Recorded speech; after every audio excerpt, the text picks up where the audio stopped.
Hello नमस्कार दोस्तों। अपन पढ़ेंगे आज क्यू ई एस का जो कल पेपर है। कल परसों जो पेपर है 12 अगस्त को कोटा ओपन वालों का पेपर है। उस सब्जेक्ट के अपन आज 100 मोस्ट इम्पोर्टेंट एमसीक्यू देखेंगे। ये सब्जेक्ट ज़्यादा टफ नहीं है। ये सब्जेक्ट अपने 10वीं तक 12वीं तक पढ़ा है। उस टाइम इसका नाम होता था, एक बुक आती थी पर्यावरण अध्ययन नाम से। उसी में से इसके क्वेश्चन आते हैं। अपन को ये 100 क्वेश्चन देखने हैं, जिसमें से कल कम से कम 40 से 50 क्वेश्चन इसी पीडीएफ के अंदर से आपको दिखेंगे। तो चलो आज हम शुरू करते हैं। ये शुरू करते हैं। पहला क्वेश्चन है, पर्यावरण के मूल घटक हैं। पर्यावरण के मूल घटक हैं। तो पर्यावरण के मूल घटक वायुमंडल है, जलमंडल है, स्थलमंडल है, जीवमंडल है। तो इसका आंसर हो गया उपयुक्त सभी। दूसरा क्वेश्चन, मरुस्थलीकरण का मुख्य कारण है। तो मरुस्थलीकरण का मुख्य कारण है वैश्विक उष्मीकरण, ईंधन, वनों की कटाई, आग। तो इसमें होगा वनों की कटाई। कौन सा ऑप्शन होगा? ऑप्शन नंबर सी, वनों की कटाई। ये ऑप्शन नंबर सी हो गया, वनों की कटाई। तो इसके बारे में क्या है कि मरुस्थलीकरण जो कि अपने अपने भारत के अंदर तो है, राजस्थान है, पंजाब, हरियाणा, गुजरात, इन 4 राज्यों में फैला है। तो ज़्यादातर फैला है राजस्थान में 25% भूभाग में फैला है। जिसके बढ़ने का कारण है, एक तो वनस्पति नहीं है, एक बारिश नहीं होती है, दूसरा तापमान ज़्यादा रहता है, तीसरा एक पशुचारण नाम से भी आता है कि पशुओं को ज़्यादातर वहाँ पे पशु बहुत ज़्यादा है। पशुओं की वजह से वहाँ पे छोटी छोटी जो घास होती है उन्हें पहले ही, जो भेड़ बकरी होती है वो अपना खाना बना लेती है। तो इसकी वजह से वहाँ पे कोई पेड़ पौधे भी लगते नहीं है। तो वहाँ वो मरुस्थलीकरण फैलता जाता है, जो कि सर्वाधिक जैसलमेर में है। आते हैं अपन तीसरे क्वेश्चन पे। तीसरा क्वेश्चन है, वह प्रक्रिया जिसमें हरे पौधे सभी जीवों के लिए ऊर्जा बनाते हैं। प्रकाश संश्लेषण। तो अपन ने पढ़ा होगा कि सूर्य की किरणों से पौधे अपना भोजन ग्रहण करते हैं। ये जितने भी पेड़ है, जैसे कि नीम वगैरह, ये सूर्य से अपनी एनर्जी लेते हैं, उसके बाद ये ऑक्सीजन वगैरह हमें देते हैं। तो प्रकाश संश्लेषण इसमें हो गया। आते हैं अपन चौथे क्वेश्चन में। हरे पौधों को पारितंत्र का खाली जगह कहा जाता है। इसमें यह है कि इस खाली जगह में क्या है, हरे पौधों को पारितंत्र का क्या कहा जाता है? तो इसका आंसर होगा ए और बी दोनों। उत्पादक भी कहा जाता है और स्वपोषी भी कहा जाता है, स्वपोषी घटक भी कहा जाता है। ठीक है, तो इसमें हो जाएगा क्वेश्चन ऑप्शन नंबर सी, ए और बी दोनों। अब आते हैं अपन क्वेश्चन नंबर 5 पे। राज्य सरकार द्वारा वन्य जीवों की रक्षा हेतु घोषित क्षेत्र कहलाता है। तो वन्य जीव अभ्यारण्य, वन्य जीव क्या अभ्यारण्य होते हैं? जैसे कि कहीं न कहीं अपन घूमने जाते हैं, वहाँ पे वन्य जीव अभ्यारण्य होते हैं, जैसे रणथंभौर है। राजस्थान में ऐसे 27 वन्य जीव अभ्यारण्य है, जिसमें से तीनों को राष्ट्रीय वन्य जीव अभ्यारण्य का दर्जा मिला हुआ है। तो उन्हें अपन कहते हैं वन्य जीव अभ्यारण्य। जैसे कि रणथंभौर का आपने सुना होगा, वहाँ पे बाघ वगैरह अपन को देखने को मिलते हैं। इसकी वजह से पर्यटन में सरकार को फायदा होता है, पैसे वगैरह का, पर्यटन ज़्यादा आते हैं उनको देखने के लिए। तो अब अपन आते हैं 6 नंबर क्वेश्चन पे। 6 नंबर क्वेश्चन है, वायुमंडल में कार्बन डाइऑक्साइड की प्रतिशत मात्रा है। तो वायुमंडल में कार्बन डाइऑक्साइड की मात्रा है 0.04%। 0.04% CO2, कार्बन डाइऑक्साइड। अब आते हैं अपन क्वेश्चन नंबर 7 पे। ओजोन परत के लिए उत्तरदायी रसायन है। तो इसका आंसर हो जाएगा ए, क्लोरोफ्लोरोकार्बन, CFCS, इसका ये रासायनिक सूत्र है। तो इसका ऑप्शन नंबर ए आंसर हो जाएगा। ठीक है, ये ऑप्शन नंबर ए हो जाएगा, ऑप्शन नंबर ए। अब बढ़ते हैं हम आगे की तरफ। पारितंत्र के जैविक घटकों के समूह हैं। पारितंत्र के जैविक घटकों के समूह हैं। तो इसका हो जाएगा उत्पादक, उपभोक्ता, अपघटक। ये पारितंत्र के जैविक घटकों का समूह है। इन तीनों से मिलकर पारितंत्र के जैविक घटक बने हुए हैं। अब आते हैं अपन क्वेश्चन नंबर 9 पे। निम्न में से कौन सा जीवाश्म ईंधन है? प्राकृतिक गैस, कच्चा तेल, कोयला, उत्पादक। ये सारे के सारे, इसका मतलब ये है कि ये सारे के सारे जलते हैं। इनका एक बार उपयोग लेने के बाद अपन दोबारा उपयोग नहीं ले सकते। जैसे कि कच्चा तेल है, अब कच्चे तेल को जैसे कि गाड़ी वगैरह में डाल दिया, उसके बाद हम इसका दोबारा उपयोग में नहीं ले सकते। ये अपने एक ऊर्जा का टॉपिक होता है, उसमें ऐसे क्वेश्चन देखने को मिलते हैं। अब आते हैं अपने क्वेश्चन नंबर 10 में। निम्न में से कौन सा जीवाश्म ईंधन नहीं है? पेट्रोलियम उत्पाद है, और ये लकड़ी। इसका आंसर हो जाएगा डी, लकड़ी जीवाश्म ईंधन नहीं है। ठीक है। अब आते हैं अपन क्वेश्चन नंबर 11 पे। निम्न में से कौन सा नवीनीकरण संसाधन है? तो इसका आंसर हो जाएगा वायुमंडल का ऑक्सीजन। वायुमंडल का ऑक्सीजन, डी ऑप्शन इसका राइट आंसर हो जाएगा। अब अपन बढ़ते हैं आगे की ओर, और आगे की ओर बढ़ने से पहले अब आते हैं 12 नंबर क्वेश्चन। निम्न में से कौन सा अपुनर्वीकरणीय संसाधन है? लोहा, सोना, कोयला, इनका एक बार उपयोग करने के बाद में अपन इसका दोबारा उपयोग नहीं कर सकते। कोयला एक बार जल के राख बन गया तो वो फिर राख ही रहेगा। ठीक है, आगे बढ़ते हैं। निम्न में से कौन सा नवीनीकरणीय संसाधन है? सौर ऊर्जा, पवन ऊर्जा, जैव ऊर्जा, उपरोक्त सभी। अब मैं आपको बताता हूँ, दो चीज़ें होती है, एक होती है नवीनीकरण, एक होती है अनवीनीकरण। एक होती है नवीनीकरण, एक होती है अनवीनीकरण। नवीनीकरण को कहते हैं अपरंपरागत और अनवीनीकरण को कहते हैं परंपरागत। देखो, नवीनीकरण मतलब ये नई नई ऊर्जाएं हैं, ये पुरानी ऊर्जाएं नहीं है। जैसे प्राकृतिक गैस है, ये सारी मतलब बड़े लंबे टाइम से चली आ रही। लेकिन देखो, पवन ऊर्जा है, अभी ये जो पवन चक्की लगी हुई है जैसलमेर में जगह जगह पर, ये पहले नहीं थी, ये अब होने लगी। ये सौर ऊर्जा की जितनी भी प्लेटें अडानी ग्रुप लगाता है, जैसलमेर बीकानेर इस मरुस्थल में ज़्यादातर कई किलोमीटर में फैली हुई है। तो ये होती है नवीनीकरण संसाधन। उपयुक्त सभी इसमें अपना आंसर हो जाएगा। अब बढ़ते हैं आगे की ओर। ठीक है, अब आते हैं 14 नंबर क्वेश्चन के। भूकंप की तीव्रता मापने का यंत्र है। भूकंप आता है कहीं कहीं की प्राकृतिक आपदाओं में, ये माना जाता है, जैसे कि समुद्र के किनारे वगैरह, जैसे अपने बॉम्बे है, मुंबई वगैरह, वहाँ पे ये आता रहता है। तो इसको भूकंप को मापने के लिए एक यंत्र होता है, जैसे क्या कहा था, जिसे कहा जाता है सिस्मोमीटर। क्या कहते हैं? सिस्मोमीटर। थर्मामीटर क्या होता है? ये तापमान मापने का यंत्र होता है। तो अपन को भूकंप को मापने वाला सिस्मोमीटर याद रखना है। तापमान मापने वाला यंत्र, ये देख लो, तापमान मापने का यंत्र 15 नंबर क्वेश्चन भी आ गया। 15 नंबर क्वेश्चन का हो जाएगा थर्मामीटर। ठीक है, आराम से, थर्मामीटर। अब अपन बढ़ते हैं आगे की ओर, और अब आते हैं हम आगे की ओर जाने से पहले ये 16 नंबर क्वेश्चन, विशिष्ट घनत्व मापने का यंत्र है।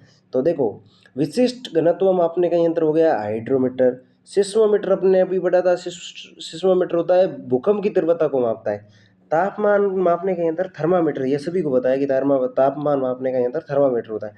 भूकंप वाला अपन को याद रखना है तो सिस्मोमीटर, और ये हाइड्रोमीटर होता है, ये होता है विशिष्ट घनत्व मापने का यंत्र। ठीक है, अब आते हैं 17 नंबर क्वेश्चन। वायुमंडलीय दबाव मापने का यंत्र है बैरोमीटर। ये सारे के श्यार अपने आ गए हैं। बैरोमीटर भी आ गया, सिस्मोमीटर अपन ने देख लिया कि भूकंप मापा जाता है, थर्मामीटर से तापमान मापा जाता है, हाइड्रोमीटर से विशिष्ट घनत्व मापा जाता है, बैरोमीटर से वायुमंडलीय दबाव मापने का यंत्र है। दुनिया का सबसे भूकंप प्रवण देश है। दुनिया में ऐसा कौन सा देश है जहाँ पे हमेशा कभी भी भूकंप आते ही रहते हैं बस? तो वो है जापान। ये समुद्र के किनारे, चारों तरफ समुद्र से घिरा हुआ है, इसी वजह से वहाँ पे भूकंप आता रहता है। ठीक है, अपन बढ़ते हैं 19 नंबर क्वेश्चन। 19 नंबर क्वेश्चन है, पारितंत्र शब्द किसने दिया था? पारितंत्र शब्द किसने दिया था? ये है टेंसली। टेंस, अपन को इसको कैसे याद रखना है? पारितंत्र, तंत्र, टेंसली, या फिर टेंशन, ऐसे किसी भी तरह से आप याद रख सकते हो कि टेंशन, तो उसके पीछे ई की मात्रा लगाने से टेंसली। ठीक है, अब बढ़ते हैं आगे की ओर। आगे की ओर है, पारितंत्र का स्वपोषी घटक है। पारितंत्र का स्वपोषी घटक है वो है हरे पौधे। ये पारितंत्र से, जो मैंने पहले कहा था ना, हरे पौधे हैं, ये सूर्य की किरणों से ऊर्जा ग्रहण करते रहते हैं। तो ये हो गया हरे पौधे। नदियों का बहता हुआ पानी क्या कहलाता है? प्रवाही जल, ये सभी को बताया आपको भी। स्थिर जल, रुका हुआ जल ये होता है। बायोम से नदियों के जल से कोई लेना देना नहीं। ये प्रवाही जल इसका आंसर हो जाए। समुद्री जल से भी कोई लेना देना नहीं है। स्थिर जल कहलाता है, स्थिर जल कहलाता है, सीधे से बात। अब आते हैं 23 नंबर क्वेश्चन पे। विशाल भौगोलिक क्षेत्र जिसमें विशेष प्रकार के पौधे व जीव जंतु रहते हैं। सॉरी, विशाल भौगोलिक क्षेत्र जिसमें विशेष प्रकार के पौधे व जीव जंतु रहते हैं, इसे कहते हैं बायोम। बायोम में क्या है? विशेष प्रकार के जीव जंतु रहते हैं। अब आते हैं 26 नंबर क्वेश्चन, लिथोसाइट। क्या? लिथोसाइट। लिथोसाइड क्रमांतर उत्क्रमण कहाँ होता है? ये नंगी चट्टान पर। ये आप आराम से याद रख लोगे। बाकी के याद रहे ना रहे, ये आपको अवश्य याद रह जाएगा। अब बढ़ते हैं आगे की ओर। एक्ट सीटू संरक्षण का उदाहरण है।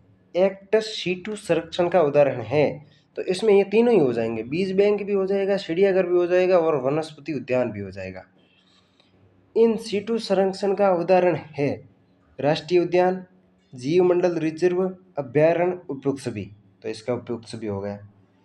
भारत में पहला राष्ट्रीय उद्यान है। भारत में पहला राष्ट्रीय उद्यान कौन सा है? जिम कॉर्बेट राष्ट्रीय उद्यान इसका आंसर हो जाएगा, ये नंबर ऑप्शन। और अपने राजस्थान का अगर पूछ ले तो पहला है 1970 में इसको दर्जा दिया गया था। नहीं, 1955 में रणथंभौर राष्ट्रीय अभ्यारण्य को राज्य अभ्यारण्य का दर्जा दिया गया था और 1981 में इसको राष्ट्रीय अभ्यारण्य का दिया गया। भारत में राष्ट्रीय उद्यानों की संख्या कितनी है? भारत में राष्ट्रीय उद्यान है 106। कितने? भारत में राष्ट्रीय उद्यान है टोटल 106। ये 106 हो गया अपना आंसर। एक मिनट, ये 106। और अब बढ़ते हैं अपना आगे की ओर। और राजस्थान में पूछ ले कि राष्ट्रीय उद्यान कितने हैं, तो राजस्थान में है 3। एक सरिस्का धौलपुर वाला, रणथंभौर चित्तौड़गढ़ वाला, और एक है कोटा में, कोटा झालावाड़, वो 3 जिलों में फैला हुआ है। राष्ट्रीय उद्यान में किसकी सुरक्षा होती है? तो राष्ट्रीय उद्यान में किसकी सुरक्षा होती है? वनस्पति एवं जीव जंतु। वनस्पति एवं जीव जंतु, अपना बी नंबर ऑप्शन एकदम करेक्ट हो गया। ध्वनि प्रदूषण मापा जाता है, ये डेसिबल में मापा जाता है। हर्ट्स में तो मापा जाता है। कंप्यूटर की स्पीड होती है ना, उसको नहीं, उसको हर्ट्स में नहीं मापते। हर्ट्स में यार कुछ और है, वो कंप्यूटर की स्पीड को तो मापते हैं गीगाबाइट में। और डेसिबल को मापा जा, डेसिमल से ध्वनि प्रदूषण, मतलब डेसिमल है ना कहीं पे, जैसे कि ये डीजे वगैरह होता है, इनकी जो आवाज़ है, अगर वहाँ पे अपने पास डेसिमल होगा तो उसमें बता देगा किस किस आवाज़ से ये डीजे बज रहा है। इसी तरह का अपन को याद रखना है, डेसिमल, डेसिबल, ध्वनि प्रदूषण। जल प्रदूषण मापा जाता है, ये मापा जाता है BOD, BOD। अपन बोर्ड करके कुछ भी याद रख सकते हैं इसको। पानी में क्लोरीन मिलाने का उद्देश्य है, पानी में क्लोरीन आता है, उसको मिलाने का उद्देश्य क्या है? तो कीटाणु को नष्ट करने के लिए अपन पानी में मिलाते हैं। ऑप्शन नंबर ए हो जाएगा, कीटाणु नष्ट करने के लिए। पानी में छोटे छोटे सूक्ष्म जीव होते हैं जिन्हें अपन अपनी आंखों से देख नहीं सकते, और उन्हें मारने के लिए अपन को क्लोरीन मिलाना पड़ता है। निम्न में से कौन सी गैस ग्रीन हाउस गैस नहीं है? तो इसका ऑप्शन हो जाएगा CO2। ग्रीन हाउस गैस नहीं है, ऑक्सीजन, O2 या ऑक्सीजन जो भी कहो। निम्न में से कौन सी गैस ग्रीन हाउस गैस है? अब आ गया निम्न में से कौन सी गैस ग्रीन हाउस है। तो ये तीनों की तीनों, CO2 कार्बन डाइऑक्साइड, CH4 ये कुछ और, ये इसका अपना वो हो जाएगा उपयुक्त सभी। अब आते हैं 35 नंबर क्वेश्चन। स्टेटो स्फीयर में पराबैंगनी किरणों को कौन अवशोषित करता है? तो इसका ऑप्शन हो जाएगा ओजोन। देखो, एक ओजोन परत होती है, ओजोन परत होती है, अपने ने पढ़ा होगा पर्यावरण अध्ययन में कि आसमान में ओजोन परत होती है। वो क्या करती है कि अपने यहाँ पे जितने उसके अंदर अब धीरे धीरे छेद होते जा रहे हैं, क्योंकि जगह जगह फैक्ट्रियाँ लग रही है, वहाँ से वो जितना भी प्रदूषण हो रहा है वो ऊपर जाकर, इसकी वजह से क्या है, आजकल तापमान ज़्यादा बढ़ रहा है। तापमान बढ़ रहा है तो धूप की वजह से 50 डिग्री तापमान होता है, तो 50 से 55 जिस दिन हो गया, तो जैसे ही अपने चमड़ी पर उसकी किरणें पड़ेगी तो अपने हाथ वो गलने टाइप से हो जाएंगे। ये सब मानव का करा धरा है, तो इसका परिणाम भी भुगतना पड़ेगा। ठीक है, अपना ये पढ़ लिया कौन सा अपने, इस क्वेश्चन को अपन ने देख लिया।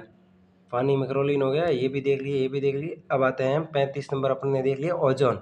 पराबैंगनी किरणों को कौन अवशोषित करती है? पराबैंगनी ये होती है, इंद्रधनुष देखा होगा, उसमें 7 तरह के कलर होते हैं, तो वहाँ पे वो पराबैंगनी होती है किरणों को, जो ओजोन परत को अवशोषित करती है। शहरों में ठोस अपशिष्ट निपटान की विधि है, तो लेड फील।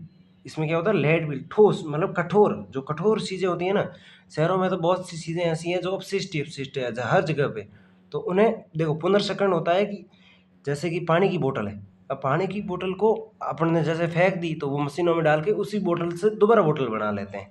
ये होता है पुनर्चक्रण, मतलब दोबारा निर्माण करना। वर्मी कंपोस्ट होता है खाद। खाद क्या होती है, जैसे कि हमें अब जैसे कोई ये कचरा है, तो इसको कचरे को ज़मीन के अंदर गाड़ दिया जाए, तो 3-4 साल में वो अपने आप गल गला के खाद बन जाता है। और दहन, दहन यानी जलाना, तो अब देखो लोहा है, ऐसी मतलब जैसे कोई गाड़ियाँ वगैरह उनके जो भी कई चीज़ें हज़ारों चीज़ें होती हैं, तो उसको अपन जला के ख़त्म नहीं कर सकते। इसके लिए लैंडफ़िल ये प्रक्रिया होती है। कचरा निपटान की ज़िम्मेदारी किसकी है? सरकार और नागरिक दोनों की। देखो कचरा अपन कचरा फैलाएँगे नहीं तो ये हमारी ज़िम्मेदारी है। और अगर जैसे कि कहीं तीर्थ स्थलों पे अपन जाते हैं, वहाँ पे समुद्र में जैसे-तैसे घूमने जाते हैं, वहाँ बोतलें फेंक लेते हैं, कोई और चीज़ें खाते हैं, तो वो नहीं करना चाहिए। ये अपनी अपनी ज़िम्मेदारी है।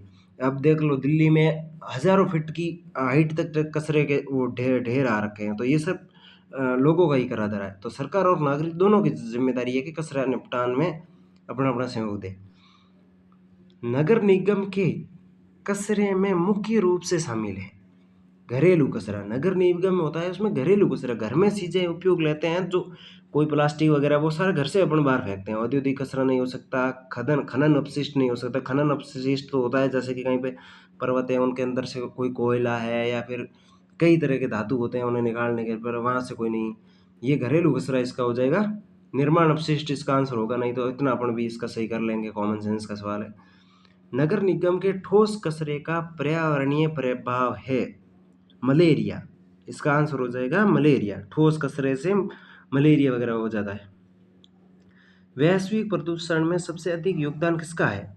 औद्योगिक प्रदूषण। औद्योगिक प्रदूषण क्या आता है? जैसे कि बड़ी-बड़ी रिफाइनरी होती है, जैसे पचपदरा अभी खैर स्टार्ट नहीं हुई है, लेकिन शहरों में बहुत बड़ी-बड़ी रिफाइनरियाँ लगी है, जहाँ से वो एनी टाइम धुआँ निकलता ही रहता है, तो वो सबसे बड़ा औद्योगिक प्रदूषण हो रहा है। या फिर अपने यहाँ से कह सकते हैं कहीं पे जैसे कपड़े बनाने वाली कंपनी है, तो वो कास्टिंग टाइप से एक पानी निकलता है, जो बड़ा जहरीला होता है। कहीं पेड़-पौधे उसके चपेट में आ जाए, तो वहीं वो जल के सूख जाते हैं। ठीक है? अब आते हैं अपन क्वेश्चन नंबर 41। मिट्टी प्रदूषण का कारण है। तो मिट्टी प्रदूषण जैसे ये मिट्टी है, मिट्टी पे प्रदूषण कब फैलेगा? जब अपन कहीं न कहीं कोई न कोई कचरा फैलाएँगे तभी फैलेगा ना। तो इसका हो जाएगा औद्योगिक कचरे का फेंकना। अब बढ़ते हैं आगे। सिपको आंदोलन शुरू हुआ। सिपको आंदोलन कब शुरू हुआ? 1973 में सिपको आंदोलन शुरू हुआ। आप हम सब ने पढ़ी है वो अमृता देवी वाली कहानी। तो वो सिपको आंदोलन जहाँ पे खेजड़ी वगैरह को बसाने के लिए उन्होंने 363 लोगों ने अपनी जान दे दी थी। 3 लड़कियाँ थी, सारी महिलाएँ थी, उसमें कुछ पुरुष भी थे। सिपको आंदोलन का उद्देश्य था संरक्षण करना। किसका संरक्षण करना? वन, वो खेजड़ी के वृक्ष को बसाने के लिए। खेजड़ी को वृक्ष बसाने के लिए अमृता देवी ने अपनी बेटी, पति, आस-पास गाँव वाले सारों के साथ मिलके उस राजा के सैनिकों को भगाया और वो पेड़ों से लिपट गई और सारे मारे गए, 363 लोग मारे गए।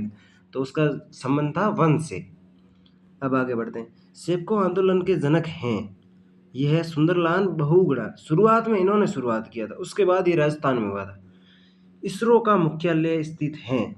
इसरो का मुख्यालय स्थित है। इसरो नहीं, इसरो नहीं है, इसरो का वहाँ पे नहीं है, ये सॉरी आईएसओ, ये आईएसओ का मुख्यालय स्थित है। इसके बारे में मेरे को भी पता नहीं। जेनेवा स्विट्जरलैंड उसमें है। जेनेवा स्विट्जरलैंड में आईएसओ का मुख्यालय। कचरा प्रबंधन में शामिल नहीं है रोकथाम, पुनःउपयोग, पुनर्चक्रण, समुद्र में फेंकना। ये कचरा प्रबंधन मतलब कचरे को निपटान करना, तो उसमें अपन रोकते हैं कचरा फैलाने के, पुनः उपयोग करते हैं, पुनर्चक्रण करते हैं, ये दोनों तो एक ही चीज़। लेकिन समुद्र में फेंकना उसका निपटान नहीं है। वो समुद्र में ऐसा तो होगा नहीं कि भाई कि आगे की ओर चला जाएगा, वो लहरों की वजह से फिर से किनारे पे ही रहेगा। कचरा प्रबंधन में सबसे बेहतर विकल्प है कम करना। सबसे बेहतर विकल्प क्या? अपन कचरा फैलाएंगे ही नहीं, तो ये इसको रिड्यूस कर लेंगे, अपन फैलाना बंद कर लेंगे, तो इसका आंसर हो जाएगा ए ऑप्शन। निर्माण कचरे में शामिल है, इसका आंसर हो जाएगा कंक्रीट। निर्माण कचरे में शामिल है सीवेज, रासायनिक कचरा, इलेक्ट्रॉनिक्स या कंक्रीट। कंक्रीट ये होती वो रोड वगैरह बनाते हैं ना, वहाँ पे वो डाली जाती है कंक्रीट, जैसे मूंग या ऐसा कुछ कहा भी जाता है। ठीक है, आगे बढ़ते हैं। हरित क्रांति तकनीकों से सबसे पहले उगाई गई फसल थी धान। हरित क्रांति हुई थी 1967 में और इसके जनक हैं M S Swaminathan. M S Swaminathan, जब भारत देश आज़ाद हुआ था तो फिर अमेरिका वगैरह से हमने धान मांगा था, लेकिन उन्होंने सड़ा गड़ा दे दिया था। तो फिर एम एस स्वामीनाथन के मन में आइडिया आया कि पहले पहले पहले क्या करते थे, घर में जो भी घर के लोग एक एक टाइम का खाना खाते थे, बाकी एक टाइम का खाना अपने देश में फौजियों वगैरह को देते थे। ऐसी भी स्थिति आई थी भारत की। अब तो भारत देश की 5वीं वो सबसे बड़ी इकोनॉमी बन गया है, लेकिन ऐसी भी स्थिति आई थी तब। ये हरित क्रांति बहुत इंपॉर्टेंट है। इसके जनक पूछे जाते हैं एम एस स्वामीनाथन, आप याद रखना। अम्लीय वर्षा का कारण है वायु प्रदूषण। अम्लीय वर्षा होती है, उसका कारण क्या है? तो वायु प्रदूषण। मृदा प्रदूषण से कोई लेना देना नहीं है, जल प्रदूषण से कोई लेना देना नहीं है, ध्वनि प्रदूषण से तो दूर दूर तक कोई रिश्ता नहीं है, इसलिए अपन का हो जाएगा वायु प्रदूषण। अब अपन क्वेश्चन नंबर 51 पे आते हैं।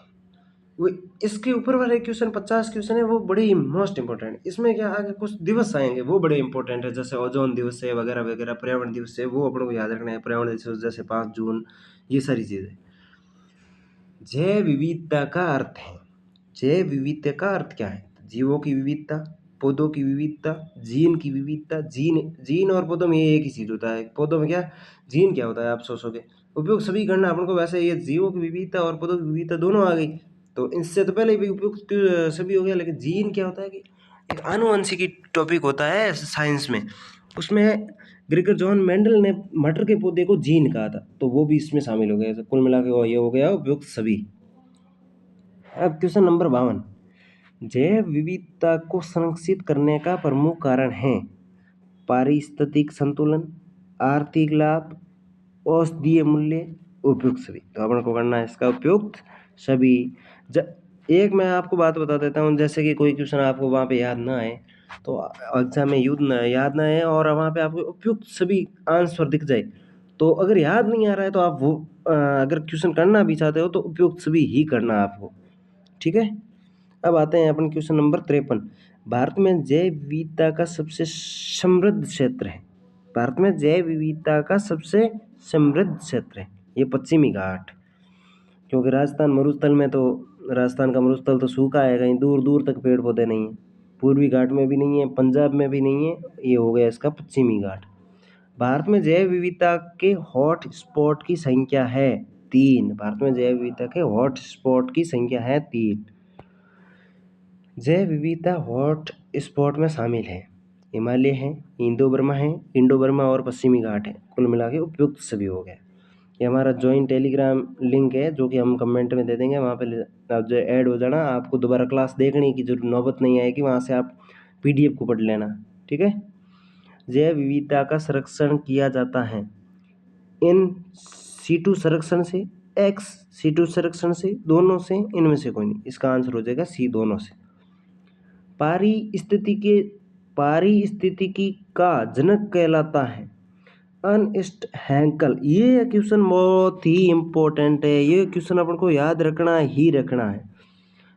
पूरा क्वेश्चन ही मोस्ट इम्पोर्टेंट है। पारिस्थितिकी का जनक कहलाता है अनसर्ट। अपन को कैसे याद रखना कि इंसर्ट, अपन कहते हैं ना कि इंसर्ट करो, या फिर अनसर्ट हैकल। इस हैकल को भी अलग कर लेना, अनसर्ट हैकल हैकल, ऐसे करके आप इसको किसी भी तरीके से याद रख सकते हो। अब अपन आते हैं आगे। जलवायु परिवर्तन का मुख्य कारण है ग्रीन हाउस गैसों की वृद्धि, ओजोन से, ध्वनि प्रदूषण, वनों की कटाई। जलवायु परिवर्तन का मुख्य कारण है ग्रीन हाउस गैसों की वृद्धि। ऊपर ओजोन परत में तरह तरह की गैसों से ये जलवायु परिवर्तन हो रहा है। जलवायु परिवर्तन का अगर समय पूछ ले तो जलवायु परिवर्तन होता है 30 साल में एक बार इसकी जलवायु मापी जाती है। जैसे जैसे जलवायु क्षेत्रों में बांटा गया है कि राजस्थान को 5 जलवायु क्षेत्रों में बांटा गया है, जैसे शुष्क है, अर्ध शुष्क है, उपाद्रय, आर्द्र, अति आर्द्र, ऐसे। अब अपन क्वेश्चन नंबर आते हैं 59। वैश्विक उष्मीकरण का प्रमुख परिणाम है, इसका आंसर हो जाएगा उपयुक्त सभी। वैश्विक उष्मीकरण का प्रमुख परिणाम, मैंने कहा ना आपको, तापमान बढ़ता जा रहा है। 48 डिग्री 50 डिग्री पे पहुंचा था पिछली साल, तो इसमें उपयुक्त सभी। इसकी वजह से देखो बर्फ पिघलता है, सूखे का कारण भी यही है, समुद्र स्तर में वृद्धि भी इसी के कारण हो रहा है। ग्रीन हाउस गैसों में सबसे अधिक प्रभावशाली गैस है मीथेन। ओजोन परत पाई जाती है समताप मंडल। ये क्वेश्चन अपन को किसी भी तरीके से याद रखना है। ओजोन छिद्र सबसे पहले देखा गया था आर्कटिक क्षेत्र में, अंटार्कटिका क्षेत्र में, एशिया में, यूरोप में, तो इसका हो जाएगा अंटार्कटिका क्षेत्र में। ओजोन परत की सुरक्षा के लिए कौन सा अंतर्राष्ट्रीय समझौता हुआ? मॉन्ट्रियल प्रोटोकॉल, इसका आंसर हो जाएगा B, Montreal protocol. Kyoto protocol किससे संबंधित है? ग्रीन हाउस गैस उत्सर्जन में कमी, बी ऑप्शन इसका आंसर हो जाएगा। पेरिस समझौता 2015 किससे संबंधित है? पेरिस में एक समझौता हुआ था, वो किससे संबंधित है? वो है जलवायु परिवर्तन से। भारत का पहला जैव मंडल रिजर्व है नीलगिरी। संपूर्ण विश्व का सबसे बड़ा जैव मंडल रिजर्व है, देखो विश्व का कहे तो अमेजन। अमेजन क्या है? अमेजन मैं बता रहा हूँ, अमेजन एक इतना बड़ा जंगल है जिसकी कोई सीमा नहीं है, वो कम से कम 7 देशों में फैला हुआ है। अपन को ये जो ऑक्सीजन मिल रही है ना, तो अमेजन के जंगलों से इसका 40% भाग अपन अमेजन के जंगलों से लेते हैं। वहाँ पे सबसे बड़ा एनाकोंडा वहाँ पे पाया जाता है, सबसे अधिक प्रजाति के पेड़ पौधे वहाँ अमेजन के जंगलों में पाए जाते हैं। वो क्लाइमेट, पूरा क्लाइमेट को वही बचा कर रखा। अगर अमेजन का जंगल ना होता तो आज तापमान 60+ होता, लेकिन अमेजन जंगल की वहाँ पे कटाई भी नहीं हो सकती, क्योंकि उन देशों पे प्रतिबंध लगाया हुआ है कि आप इन जंगलों की कटाई नहीं करोगे। और भारत का पहला जैवमंडल रिजर्व क्या है? तो नीलगिरी। वायुमंडल में सबसे अधिक मात्रा में पाई जाने वाली गैस है नाइट्रोजन, ये है 78%, 78% नाइट्रोजन है, और ऑक्सीजन है 21%। याद रखना है, ये क्वेश्चन आपको किसी भी तरह से आना चाहिए। ये क्वेश्चन इस एग्जाम में भी इम्पोर्टेंट है और दूसरे एग्जाम में भी ये क्वेश्चन पूछा जाता है, ठीक है। ये हो गया वायुमंडल में सबसे अधिक मात्रा पाई जाती है, तो इसका आंसर हो जाएगा नाइट्रोजन। और अगर ऑक्सीजन का पूछ ले, ऑक्सीजन O2, तो O2 की है 21%, 21%, 21%, ठीक है। अब बढ़ते हैं आगे की ओर। वनस्पति के लिए आवश्यक है कार्बन डाइऑक्साइड, कार्बन डाइऑक्साइड। पेड़ पौधे क्या करते हैं? कार्बन डाइऑक्साइड ग्रहण करते हैं और ऑक्सीजन छोड़ते हैं, लेकिन रात को नीम के पेड़ के नीचे नहीं छोड़ना चाहिए, क्योंकि नीम का पेड़ रात को ऑक्सीजन ग्रहण करता है और अपन भी ऑक्सीजन ग्रहण करते हैं, तो रात को बेहोश होने की संभावना बढ़ जाती है, ठीक है। यहाँ पर थोड़ा सा नीचे आ गया, अब ऊपर ज़्यादा है। वनस्पति के लिए आवश्यक गैस हो गया, वनस्पति के लिए आवश्यक गैस है कार्बन डाइऑक्साइड, और वायुमंडल में सबसे अधिक मात्रा नाइट्रोजन की। ध्वनि प्रदूषण का अधिकतम सुरक्षित स्तर है 70 डेसिबल। ध्वनि प्रदूषण का अधिकतम सुरक्षित स्तर है 70 डेसिबल, और क्वेश्चन नंबर 75 है, ऐसे करके आप याद रख लो। गंगा कार्य योजना कब शुरू हुई? 1985 में गंगा कार्य योजना शुरू हुई, ठीक है। केंद्रीय प्रदूषण नियंत्रण बोर्ड की स्थापना कब हुई? 1977। कब हुई? 1977 में। पर्यावरण संरक्षण अधिनियम पारित हुआ, ये क्वेश्चन आपको आना ही चाहिए, किसी भी हाल में ये क्वेश्चन आपको आना चाहिए। ये क्वेश्चन कल आपको एग्जाम में देखने को मिल सकता है। पर्यावरण संरक्षण अधिनियम पारित हुआ 1986, कैसे याद रखोगे? 1986, 1986, किसी भी तरह से आपको ये याद होना चाहिए। पर्यावरण संरक्षण अधिनियम पारित कब हुआ था, ठीक है। अब बढ़ते हैं आगे की ओर। जल प्रदूषण निवारण अधिनियम पारित हुआ 1977 में। वायु प्रदूषण निवारण अधिनियम पारित कब हुआ? 1981 में। इनको आप क्या करना है कि ऐसे करना है, यहाँ से आप एक पेज पे अलग अलग लिख लेना, जैसे कि मतलब लाइन टू लाइन। इसको सिर्फ इतना लिखा कि वायु प्रदूषण निवारण अधिनियम, सामने लिख देना 1981। यहाँ से करके 3-4 बार देखोगे तो आपको याद हो जाएगा। पर्यावरण प्रभाव आंकलन का मुख्य उद्देश्य है, इसका हो जाएगा ऑप्शन नंबर बी, परियोजना का पर्यावरणीय मूल्यांकन। आगे बढ़ते हैं। रेडियोधर्मी प्रदूषण का मुख्य स्रोत है परमाणु ऊर्जा संयंत्र। रेडियोधर्मी प्रदूषण का, रेडियोधर्मी एक प्रदूषण है जिसका मुख्य स्रोत है परमाणु ऊर्जा संयंत्र। रेडियोधर्मी विकिरण को मापने की इकाई है ये 29, इसका हो जाएगा बैकरल, बैकरल। खनन से किस प्रकार का प्रदूषण होता है? वायु प्रदूषण, मृदा प्रदूषण, जल प्रदूषण, उपयुक्त सभी। उपयुक्त सभी, जहाँ जहाँ उपयुक्त सभी दिए वहाँ पे आप आँख बंद के उपयुक्त सभी मार देना, आपका क्वेश्चन सही हो जाएगा। रेगिस्तान में पाई जाने वाली वनस्पति कहलाती है जेरोफाइट। ये अपने मरुस्थलीय क्षेत्रों में पाई जाती है, जैसे साइंस में ये इनके वैज्ञानिक नाम है, क्या कहते हैं इसको? जेरोफाइट्स। सवाना ये होती है अपने इस हाड़ौती वगैरह में है, जैसे कि दक्षिणी राजस्थान में ये इसको कहा जाता है सवाना। जेरोफाइट्स हो गई। जल पौधों को कहा जाता है हाइड्रोफाइट। सर्व क्षेत्रों में पाई जाने वाली वनस्पति कहलाती है ट्रोंडा। सर्द क्षेत्रों में जहाँ पर ठंड ठंड ज़्यादा पड़ती है वहाँ पर ट्रोंडा कहा जाता है इन वनस्पति को। वृक्षारोपण का मुख्य उद्देश्य है मृदा संरक्षण भी है, कार्बन डाइऑक्साइड कम करना भी है, ऑक्सीजन की मात्रा बढ़ाना भी है। जब पेड़ पौधे लगाएंगे तो ऑक्सीजन की मात्रा तो अपने आप बढ़ जाएगी। पेड़ पौधे ऑक्सीजन छोड़ते हैं तो ऑक्सीजन है वो अपन को देंगे तो अपने आप बढ़ जाएगी। और कार्बन डाइऑक्साइड जो कि कम करनी है अपन को किसी तरह से, तो वो कार्बन डाइऑक्साइड पेड़ पौधे ग्रहण करेंगे तो अपने आप कम हो जाएगी। अब आते हैं अपन क्वेश्चन नंबर 84। अम्लीय वर्षा का पीएच मान होता है 7 से कम। अम्लीय वर्षा का पीएच मान होता है 7 से कम। सारी वर्षा का कहे तो पीएच मान होता है 7 से ज़्यादा। अम्लीय वर्षा का मुख्य कारण है SO2 और NO2। Option number B, SO2 और NO2। पर्यावरण दिवस कब मनाया जाता है? ये आपको क्वेश्चन आना ही चाहिए, किसी भी सूरत में आना चाहिए। वैसे सारे क्वेश्चन इंपॉर्टेंट है। और आप अगर टेलीग्राम पे जुड़ जाओगे एक बार, टेलीग्राम पे जुड़ने के बाद आप अगर उस पीडीएफ को 3 से 4 बार अपनी आंखों के आगे से निकाल दोगे तो फिर ये अपने आप आपको याद हो जाएगा। ठीक है, बढ़ते हैं आगे की ओर। अब आते हैं ओजोन दिवस कब मनाया जाता है? ये बहुत ही इंपॉर्टेंट क्वेश्चन है। ये दोनों ही क्वेश्चन आपको आने ही चाहिए। 16 सितंबर। पर्यावरण दिवस आप सबको आता है वैसे 5 जून। ओजोन दिवस 16 सितंबर। ठीक है। जल दिवस कब मनाया जाता है? 22 मार्च को। ये भी सभी को आता है। ठीक है। जॉइंट टेलीग्राम योजना। पृथ्वी दिवस कब मनाया जाता है? 22 अप्रैल को। पृथ्वी दिवस 22 अप्रैल को। विश्व वन्यजीव दिवस कब मनाया जाता है? 3 मार्च को। भारत में सबसे बड़ा वन क्षेत्र किस राज्य में है? इसका मध्य प्रदेश है। मध्य प्रदेश में इस बार वन घटे हैं, छत्तीसगढ़ में बढ़े हैं। ये वन रिपोर्ट 2023 के अनुसार है। वनस्पति की वृद्धि के लिए आवश्यक प्रमुख पोषक तत्व हैं। नाइट्रोजन है, फॉस्फोरस है, पोटाश है। जैवमंडल के कितने प्रमुख घटक हैं? Option number B 3। मृदा अपरदन को रोका जा सकता है। वृक्षारोपण करेंगे तो रुक जाएगा। कंटूर जुताई, घास लगाना, इन सब से रुकेगा। उपयोग सभी मैंने कहा, जहाँ आपको उपयोग सभी दिखे वहाँ पे कर लें। नवीनीकरण ऊर्जा का उदाहरण है सौर ऊर्जा, पवन ऊर्जा, जल विद्युत। उपयोग सभी नवीनीकरण।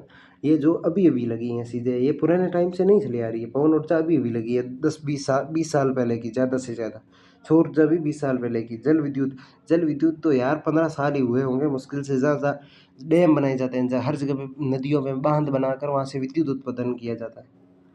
अपुनर्नवीकरणीय ऊर्जा का उदाहरण है। इसका ऑप्शन हो जाएगा उपयोग सभी। इनका दोबारा उपयोग नहीं कर सकते अपन। प्राकृतिक गैस, प्रकृति से जो अंदर से गैसें निकाली जाती हैं उनका अपन दोबारा उपयोग कैसे करेंगे? एक बार उपयोग कर लिया आपने, ऑक्सीजन अंदर ले ली, तो फिर वो उसका आप बाहर निकाल के दोबारा तो उपयोग कर नहीं सकते। बाहर आप निकालोगे तब वो नाइट्रोजन कहलाएगा, कार्बन डाइऑक्साइड कहलाएगी, नहीं नाइट्रोजन कहलाएगी। और अंदर लोगे तो ऑक्सीजन। अब आते हैं, पर्यावरण शिक्षा का मुख्य उद्देश्य है जागरूकता बढ़ाना, संरक्षण के उपाय बताना, संसाधनों का सतत उपयोग सभी। जीवाश्म ईंधन का निर्माण होता है जीव जंतुओं और पौधों के अवशेष से। पृथ्वी की सतह का कितना प्रतिशत भाग जल से ढका है? इसका 71%। यहाँ पे 70% देख रखा है, 71% या 70%, एक ही चीज़ है। पृथ्वी पर ताजे पानी का प्रतिशत है 2.5। वैसे 2% है, लेकिन यहाँ 2.5 दे रखा था, अपन को 2.5 ही मानना है। बाकी 98%, 98% खारा पानी है जिसे अपन पी नहीं सकते, वो समुद्रों में है। ठीक है। आपको किस तरह की क्लास लगी है तो कमेंट करके बताएं। वैसे ये मेरा सब्जेक्ट नहीं है। और आगे की बीए फर्स्ट ईयर की क्लासें आप किसी और चीज़ की देखो ना देखो, लेकिन राजस्थान इतिहास और भारत का इतिहास, ठीक है। और इसके बाद राजनीति विज्ञान और इसके इतिहास की ये क्लासें मैं शेयर लूँगा, जो कि 2 से 3 दिन पहले लूँगा। इस तरह से आपको पढ़ाऊँगा कि आप मतलब सेम टू सेम आ जाके को, क्योंकि यहाँ पे तो एमसीक्यू है भाई। यहाँ पे तो अपन जाके ऑप्शन में से किसी भी ऑप्शन को कर सेलेक्ट कर, वहाँ पे अपन को पूरी रामायण लिखनी हो गई। कोटा ओपन में क्या है, जितने ज़्यादा पेज भरोगे ना आगे वाले, यहाँ तो दो दो अपने पेपर होंगे, 2 पेपर में तो एमसीक्यू ही है। इसके बाद अपन जितने ज़्यादा पेज भरेंगे उतने ज़्यादा अपन को नंबर मिलेंगे। बैंक नहीं लानी है तो ज़्यादा पेज भरने होंगे, तो ज़्यादा पेज भरने के लिए कुछ न कुछ लिखना आना चाहिए ना। तो राजस्थान इतिहास की और राजनीति विज्ञान की क्लासें मैं लूँगा। वो मेरे सब्जेक्ट हैं, ये मेरा सब्जेक्ट नहीं है, इसलिए मैं थोड़ा इसमें हिचकिचा रहा था। फिर भी कुछ चीज़ें मैंने आपको बता दी है जो अपन को याद होनी चाहिए। और टेलीग्राम की अपन कमेंट बॉक्स में लिंक दे देंगे, उस पे क्लिक करके टेलीग्राम पे आ जाना। टेलीग्राम पे आपको इसकी पीडीएफ मिल जाएगी, ये सारे के सारे क्वेश्चन। एक बार आपने ये क्लास देख दी, उसके बाद आप वहाँ से अपनी सीधी पीडीएफ को 3 से 4 बार पढ़ लेना। एक पीडीएफ 100 क्वेश्चन पढ़ने में सिर्फ 10 मिनट लगेंगे। 4 बार पढ़ोगे तो 40 मिनट लगेंगे, और आपको सारे के सारे क्वेश्चन ऐसे कल जाते ही वहाँ पे दिखते ही सीधा आप सही कर लोगे। ठीक है, मिलते हैं अगले किसी और वीडियो में। नमस्कार, बाय बाय, लाइक सब्सक्राइब कर देना।